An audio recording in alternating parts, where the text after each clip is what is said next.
Cinema serial രംഗത്തും കലാരംഗത്തും ഒക്കെ നമ്മൾ അഡ്ജസ്റ്റ്മെന്റിനെ കുറിച്ച് കേട്ടിട്ടുണ്ട്. എന്നാൽ രാഷ്ട്രീയത്തിൽ അങ്ങനെ ഒരു അഡ്ജസ്റ്റ്മെന്റ് രാഷ്ട്രീയത്തെ കുറിച്ച് കേട്ടിട്ടുണ്ടോ? എന്നാൽ ഇപ്രാവശ്യത്തെ തെരഞ്ഞെടുപ്പിൽ അങ്ങനെ ഒരു അഡ്ജസ്റ്റ്മെന്റ് ഉണ്ട്. കാരണം വേറൊന്നുമല്ല, BJP നേതൃത്വത്തിലുള്ള NDAയുടെ മുന്നേറ്റമാണ് ഇതിന് പിന്നിലെ ഏറ്റവും വലിയ കാരണം. ഇത് കണ്ടിട്ട് ശരിക്കും ഇടത് വലത് രാഷ്ട്രീയങ്ങൾക്ക് നെഞ്ചിടിപ്പ് തുടങ്ങിയിട്ടുണ്ട്. അതിന് ഏറ്റവും വലിയ ഉദാഹരണമാണ് പഴയ വോട്ട് ബാങ്ക് രാഷ്ട്രീയവും അതുപോലെ അഡ്ജസ്റ്റ്മെന്റ് രാഷ്ട്രീയം പുറത്തിറക്കുന്നത്.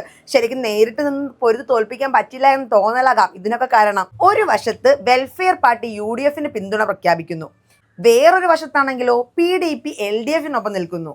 നാടിന്റെ വികസനമോ ജനങ്ങളുടെ പ്രശ്നമോ ഒന്നുമല്ല, എങ്ങനെയെങ്കിലും വോട്ട് വർദ്ധിപ്പിക്കണം, ജയിക്കണം. ഇത് രണ്ടുമാണ് ഇവരുടെ രണ്ട് മുന്നണികളുടെയും അജണ്ട. മഞ്ചേശ്വരത്ത് എന്തായിരിക്കും SDPI സ്ഥാനാർത്ഥി പിന്മാറിയത്? ഇതിന് ഏറ്റവും വലിയ ഉദാഹരണമാണ് ഈ SDPI സ്ഥാനാർത്ഥിയുടെ പിന്തുണ. അതായത് വോട്ട് വിഭജനം വരാതിരിക്കാൻ വേണ്ടിയായിരിക്കും SDPI സ്ഥാനാർത്ഥിയെ പിന്തിരിപ്പിച്ചത്. ഇനി പറ, ഇതിനെ ജനാധിപത്യ രാഷ്ട്രീയം എന്നാണോ പറയേണ്ടത്, അതോ വെറും വോട്ട് കച്ചവടം എന്നാണോ പറയേണ്ടത്? ഇനിയെങ്കിലും ഇതുപോലുള്ള ഇരു പാർട്ടികളുടെയും രാഷ്ട്രീയ പിന്നാമ്പുറ കണികൾ നമ്മൾ മനസ്സിലാക്കണം.